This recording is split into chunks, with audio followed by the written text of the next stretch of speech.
हैं भगवान बुद्ध और उंगली मार के बीच का जो प्रसंग को जानने का प्रयास करेंगे, जिसमें देखते हैं कि उंगली मार डाकू मगध शासक से नाराज होकर 1000 लोगों को मारने का प्रण लेता है। इसी बीच हम देखते हैं जो भी उस रास्ते से पहाड़ी इलाके से गुजरता उसको उंगली मार डाकू मारता और लूटता और उसके हाथों को काटकर गले में माला बना लेता। ऐसा दिन ब दिन बढ़ता जा रहा था। उसकी माता केवल उससे मिलने आती थी उंगली मार डाकू से, लेकिन वो 999 लोगों को मार चुका था। इसी बीच माता ने भी आना बंद कर दिया, क्या पता वो अपना प्रण पूरा करने के लिए मुझे ही मार दे।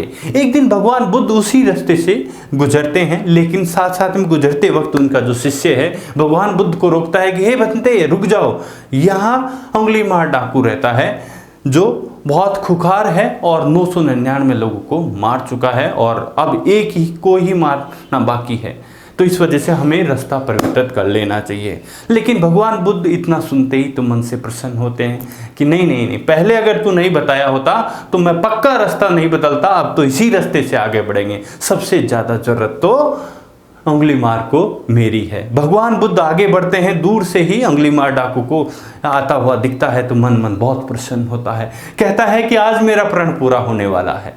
इसी बात को मन में हर्षोल्लासित होकर वो देख रहा होता है। भगवान बुद्ध आगे बढ़ रहे होते हैं, वो वेट कर रहा होता है उंगली मार, बस आज तो मेरा प्रण पूरा होने वाला है, इसी आशा और अपेक्षा से। लेकिन भगवान बुद्ध आते हैं और क्रॉस कर जाते हैं, वो देखता ही रहता है, उसने इतनी आभा और चमक को वो पकड़ ही नहीं पाता है। भगवान बुद्ध आगे बढ़ते रहते हैं, उंगली मार पीछे भगता है लेकिन पकड़ नहीं पाता है। फिर पीछे से आवाज दिखता है, हे सन्यासी रुक जाओ, हे सन्यासी रुक जाओ। इतना कहते ही भगवान बुद्ध आभा मंडल के साथ पीछे मुड़ के देखते हैं और कहते हैं मैं तो कब का रुक गया, रुकने की बारी तो आज तुम्हारी है।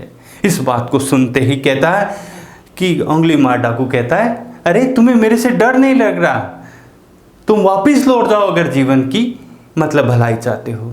तो कहता है कि मैं वापस लौट जाऊंगा लेकिन मेरी एक शर्त है। वो कहता है कि बोल शर्त क्या है तुम्हारी, जाके इस पेड़ से टहनी काट के लेके आओ।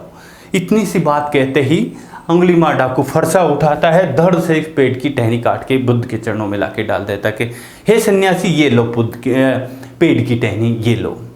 बुद्ध कहता है कि ठीक है इसको वापस पेड़ पर लगा दो। तो इतनी सी बात सुनते ही उंगली मार डाकू फटी हुई आंखों से देखता है कि सन्यासी पागल हो गया हो, जो टहनी कट जाती है क्या वापस जुड़ सकती है। इस बात को सुनकर बुद्ध मन में प्रसन्न होते हैं कि तुम्हें ये बात तो समझ में आ गई, लेकिन ये बात समझ में नहीं आई कि तुमने 999 लोगों को मार दिया, तुम किसी का जीवन बचा नहीं सकते तो छीनने का अधिकार तुम्हें किसने दे दिया। इतनी सी बात सुनते ही उंगली मार डाकू की आंखों से अश्रुधारा बहने लगती है और गले से माला उतार के बुद्ध के चरणों में डाल देता है, लोटपोट हो जाता है। अब बुद्ध मन में प्रसन्न होते हैं और मुड़ जाते हैं और आगे बढ़ने लगते हैं। पीछे पीछे उंगली मार डाकू आने लगता है और कहते हैं कि एक विचार क्या बदला, उंगली मार डाकू का तो पूरा जीवन ही संवर गया था। कहते हैं वही उंगली मार डाकू आगे चलकर इतिहास में प्रसिद्ध बौद्ध भिक्षु के रूप में फेमस हुआ।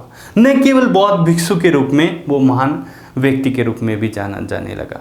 इसी प्रकार हम देखते हैं न केवल मगध शासकों से लेकर उंगली मार डाकू से लेकर गणिकाओं तक भगवान बुद्ध के प्रभाव में आकर भिक्षुनी बने, उनकी पूजा करने लगे, उनके अनुयायी बने।